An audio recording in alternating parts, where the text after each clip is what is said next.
conéctate con el debate de la reforma eléctrica. Resumen. Foro 16. Transición energética soberana y litio como área estratégica. Hoy tenemos un tema interesante, transición energética soberana y litio como área estratégica. A todos nos interesa este tema. Entonces, que verse en eso esta tarde para no estar luego en temas que a lo mejor son muy interesantes, pero eran de otro foro.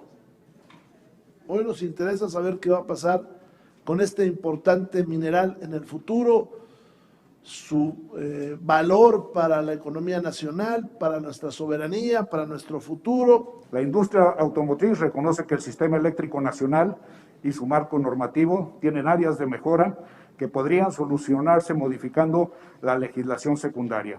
Por lo anterior, no estamos tanto de acuerdo en una iniciativa de reforma constitucional debido a los efectos negativos que esta puede traer para la planta productiva de la industria automotriz mexicana, así como en los obstáculos que podría presentar para el cumplimiento de los compromisos internacionales suscritos por México en acuerdos como el TEMEC, el Acuerdo de París, entre otros. Respecto al esquema de generación de electricidad propuesto, en el que la Comisión Federal de Electricidad generará por lo menos un 54% de esta y las empresas privadas el porcentaje restante, vemos con preocupación que no exista la disponibilidad de financiamiento, infraestructura y generación de energía limpia para cumplir con la capacidad que será demandada en el futuro cercano, tanto por la inercia económica existente como por los compromisos planteados con anterioridad. Para algunas empresas representadas por la mía, las restricciones de las sociedades de autoabastecimiento presentan un riesgo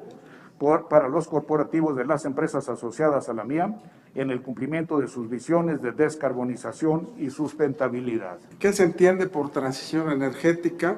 Es un cambio estructural significativo en la sociedad de sus sistemas de generación de energía. Las transiciones energéticas en el pasado han tenido que ver con ventajas energéticas y económicas, y la que estamos viviendo ahora es la primera que busca simultáneamente ventajas energéticas y ambientales. Esto genera de entrada posiciones divergentes por los dos enfoques que esto representa y que de alguna manera se han venido reflejando en esta dinámica.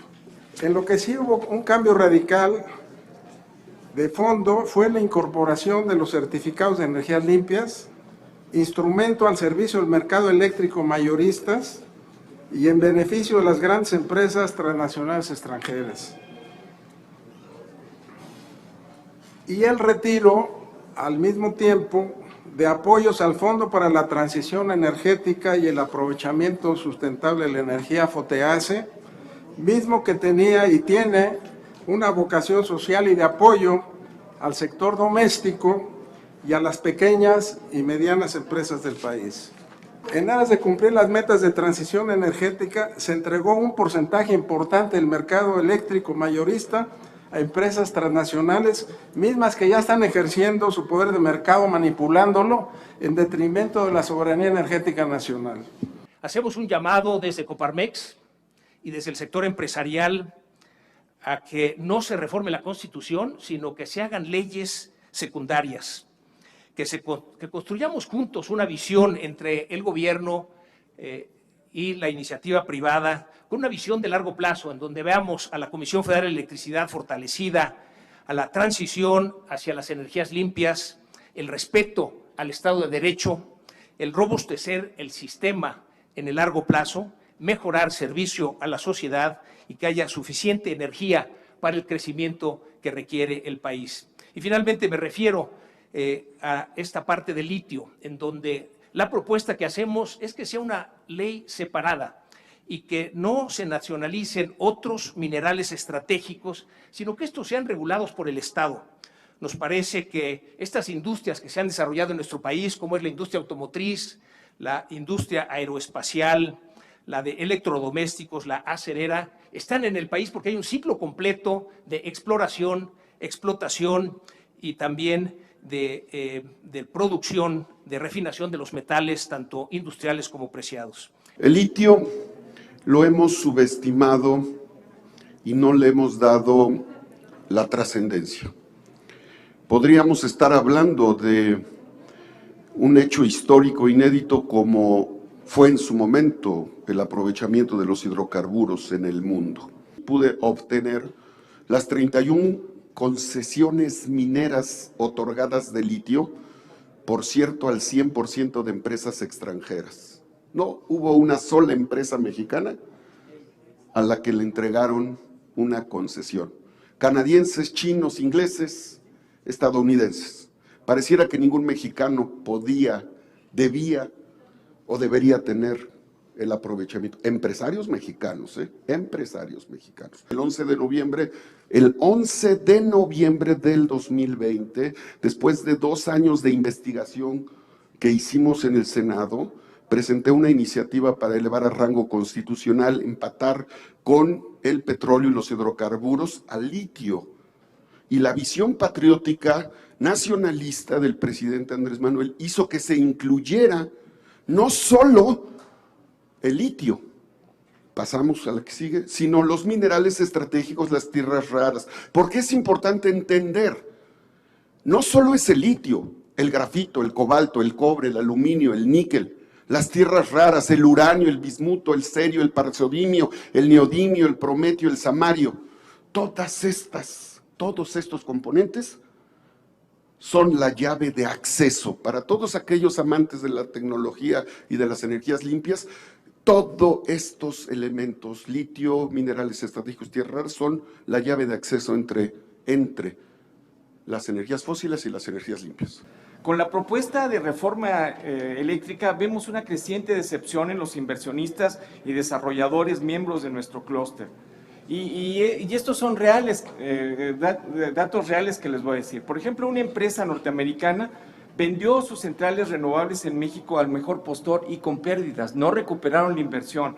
Otros, como una empresa de capital asiático y europeo, cerraron sus oficinas en México y están en espera de la aceptación o rechazo de la reforma eléctrica para, en dado caso, vender sus instalaciones o ver qué es lo que pueden hacer.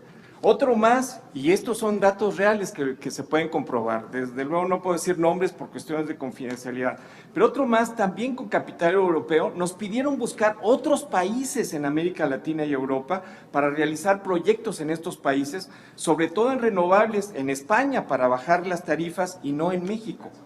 Se está ahuyentando la inversión productiva en México y el gobierno no ha invertido en más centrales limpias, la transición energética se detuvo. Han salido de nuestro país solo desde enero a diciembre del año 2021 más de 260,000 millones de pesos de inversiones extranjeras, impulsados en gran parte por las iniciativas de reforma como la energética, que genera incertidumbre en la inversión. Estos son hechos. La reforma de 2013 impide la transición energética soberana de México. ¿Cómo vamos a sustituir 87% de nuestra energía fósil de manera soberana? Pero la reforma liberal de 2013 regresó a México al porfiriato. Su único fin, propiedad y control extranjero del sistema eléctrico. Se diseñó para desaparecer a la Comisión Federal de Electricidad. El gobierno federal beneficia al pueblo de México, recuperó el servicio público, instruyó tarifas que no superen inflación, planificó electricidad y canceló abusos. Pero las empresas extranjeras se ampararon. El Poder Judicial y la Suprema Corte defienden intereses extranjeros. Detuvieron políticas del gobierno federal, concedieron miles de amparos, inventaron un supuesto derecho humano de los consumidores. El sistema de la reforma de 2013 se debe cancelar. Insostenible, injusto, vulnera la soberanía del pueblo, hace dependiente a México de poderes extranjeros e impide la transición energética soberana. La transición energética soberana es el futuro de México. La electricidad es la base de toda actividad humana moderna. México no acepta ni necesita ningún tutelaje extranjero. ¿Se visualiza una propuesta específica en materia de planeación de la posible explotación de litio por parte del Estado, toda vez que la iniciativa cancela la posibilidad de que particulares sean quienes realicen la posible explotación de litio? Yo no vengo aquí a decir que México en particular deba dar las concesiones a los extranjeros. Yo en ese sentido estoy de acuerdo con usted, señor diputado. Yo lo que digo es de que lo mejor que podría pasar en México es de que en vez de que se viera la iniciativa privada como el enemigo a vencer, que haya denostaciones hacia la inversión privada, que hemos visto que ha salido mucho dinero de México, de inversiones, ¿no? Que se hiciera una fusión, un acuerdo, una sociedad entre el gobierno mexicano y las empresas que sí saben y que tienen esa tecnología. Hay dos tecnologías en particular y los que están más desarrollados en eso son los chinos y los coreanos. ¿Qué representaría por esta reforma en términos de inversión? ¿Qué representaría de aprobarse esta reforma en pérdida de generación de empleos, en fuga de capitales? Yo creo que es importante que se sepa el tamaño de lo que aquí se está discutiendo. La pregunta, diputado, la plantearía al revés. No nada más cuántos empleos se perderían, sino cuántos empleos no se van a generar por no tener las inversiones. Venimos de una situación en donde en el 2020, por la pandemia del COVID-19, en solo 5 meses perdimos 1.100.000 empleos formales, es decir, los que están dados de alta en el Seguro Social. Y nos tardamos, de acuerdo a lo que nos dice el Instituto Mexicano del Seguro Social, 19 meses en poderlos recuperar. Apenas los recuperamos a diciembre del 2021 y todavía quedamos a deber 1.200.000 empleos formales que debimos haber generado en el 2021. Es una situación crítica de empleo. Te pregunto cuánto pagan el oligopolio de impuestos a México. ¿Cuál es su contribución para escuelas, para carreteras, para hospitales? ¿Y cuánto paga Comisión Federal de Electricidad? Te pregunto, ¿dónde están esas empresas, 260.000 millones que han salido del país? ¿Cuáles son? Yo no las conozco, me gustaría conocerlo. La inversión en energías renovables en México, pues es un retorno bajo y se recupera la inversión de 15 a 20 años. Eso no quiere decir que no haya empresas privadas en particular, pues que hayan abusado, pero esas empresas que han abusado, bueno, pues castíguenla, métanla a la cárcel a las personas que hicieron ese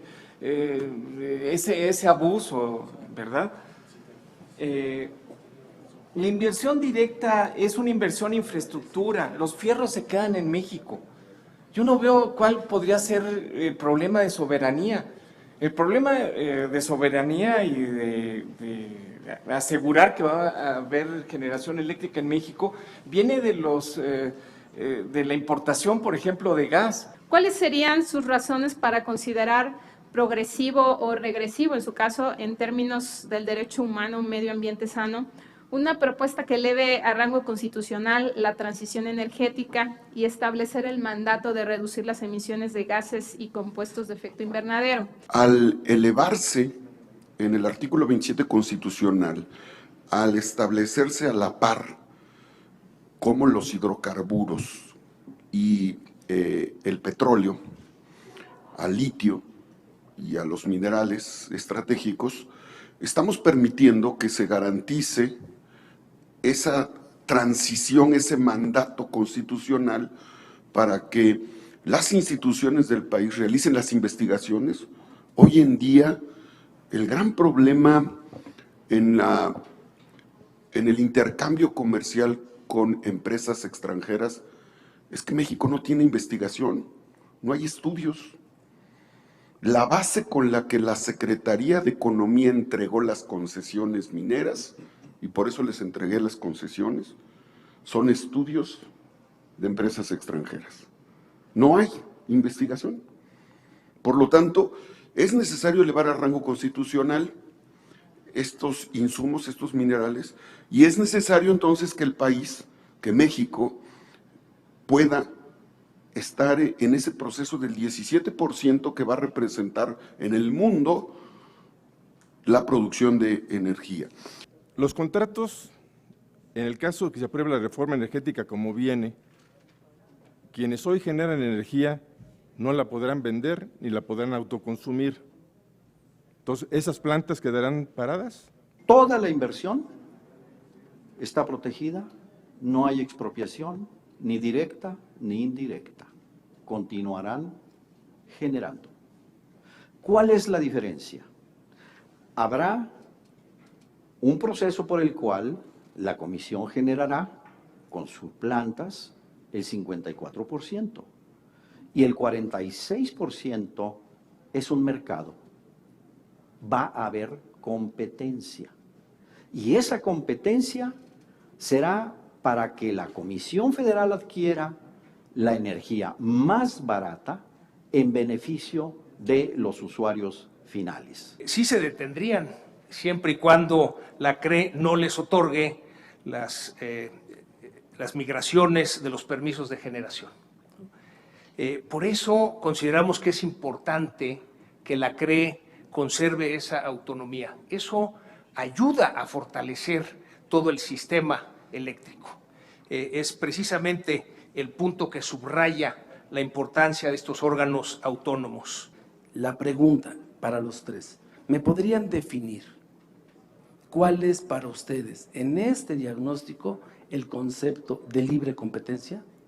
Las inversiones que tienen de uno y del otro lado, tanto de la CFE como las inversiones privadas que hoy se han hecho, vayan y correspondan también a la energía limpia que van a estar produciendo a futuro, para que esto garantice al país, y al país me refiero a todos, porque aquí todos somos México y estamos aquí por esa razón, todos. Unos quizá con un punto de vista de un extremo y otro, pero todos vamos por lo mismo. Entonces, yo lo que veo es esa competencia, esa libre competencia, es que se den condiciones competitivas que tomen en cuenta las inversiones ya realizadas por el sector privado bajo las leyes que se los autorizaron.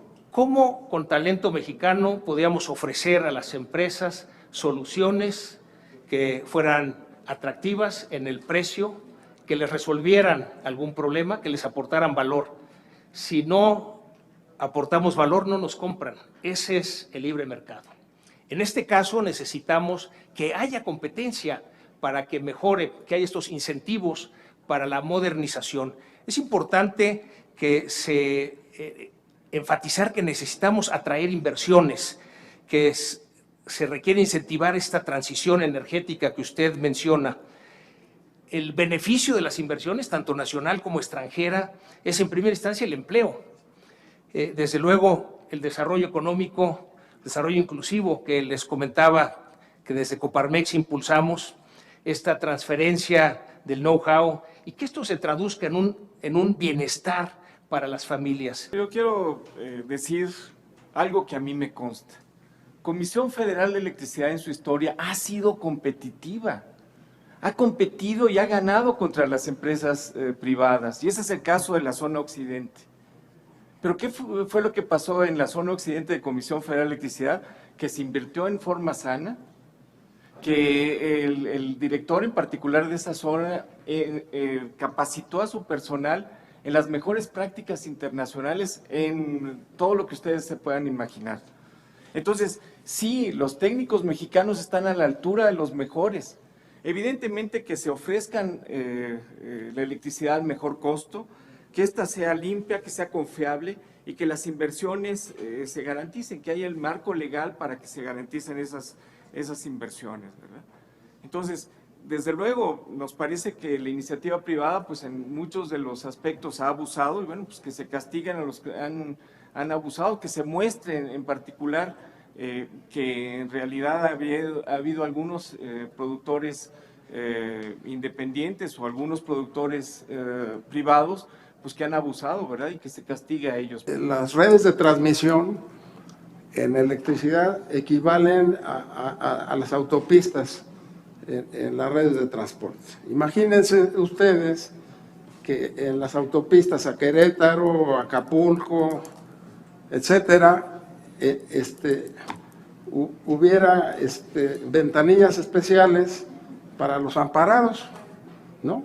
Pagando la 10ª parte de lo que paga el resto del público. Es lo que está sucediendo ahorita en la electricidad, igualito. Es decir, hay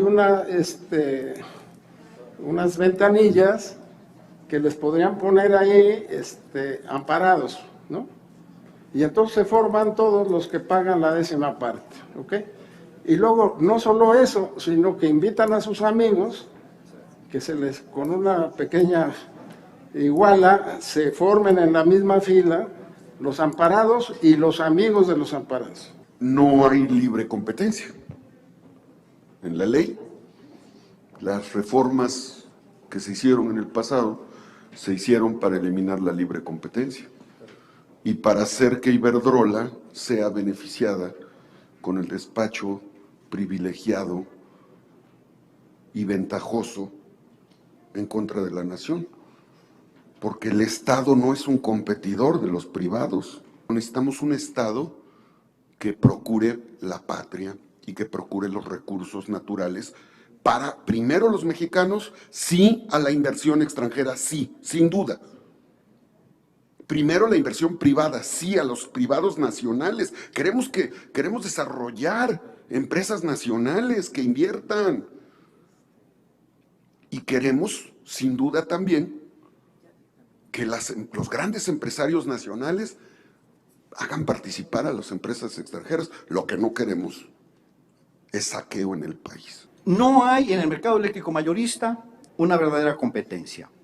Los productores independientes tienen garantizada la compra y el pago de toda la inversión por la Comisión Federal de Electricidad con contratos a 25 años, con tasas de interés de 12% en dólares, se use o no se use esa capacidad.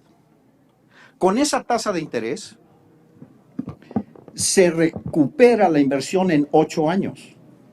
Esas plantas son pagadas 3 veces. Es inversión sin riesgo. No hay competencia sin riesgo. Ahí no hay riesgo, no hay competencia. Los autoabastos tienen el despacho obligado. De manera que, ¿cuál competencia? Ellos no pasan por el mercado. Simplemente se conectan y usan la red. No hay competencia. Y en el mercado de 24 horas, que en México es el 25% del tamaño, la primera generación que se despacha, que es la renovable, se despacha con un valor de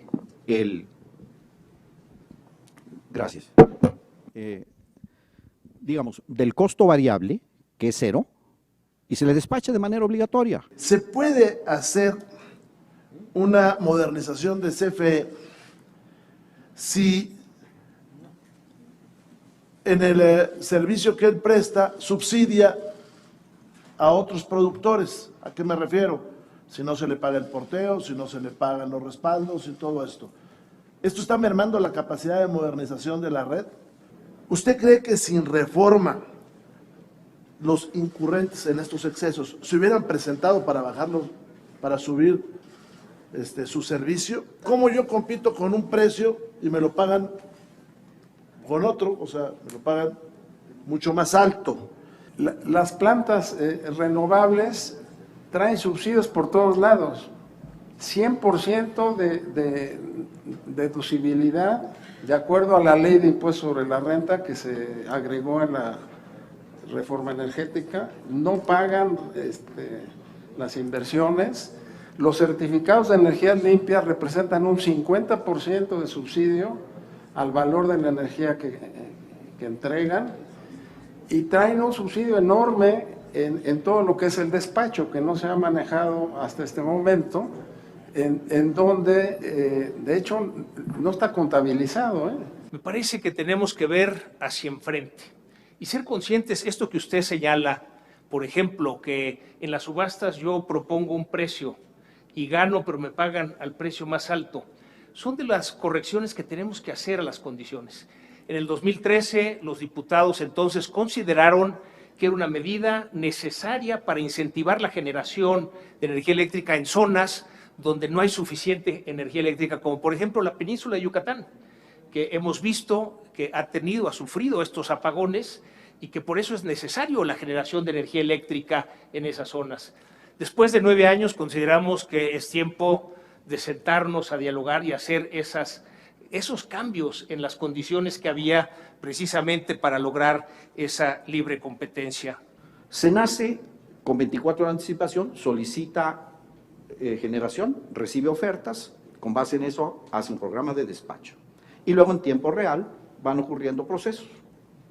Y es en ese proceso en donde se da este proceso, en donde la oferta más barata es la que se despacha, pero se le paga el precio más caro ofertado. En el mundo, en los mercados eléctricos del mundo, solo 5% opera así. En México es el 25% del total de la generación. Eso también, pues es un diseño constitucional totalmente que no tiene nada que ver con la competencia. Y por lo tanto, hay una distancia y separación entre lo que son los costos reales y los precios ofertados y los precios que se obtienen en el mercado. Es un proceso especulativo, pero diseñado para que funcione así un sistema de privilegio a esos inversionistas y totalmente en contra de la Comisión Federal de Electricidad. Cámara de Diputados, Legislatura de la Paridad, la Inclusión y la Diversidad.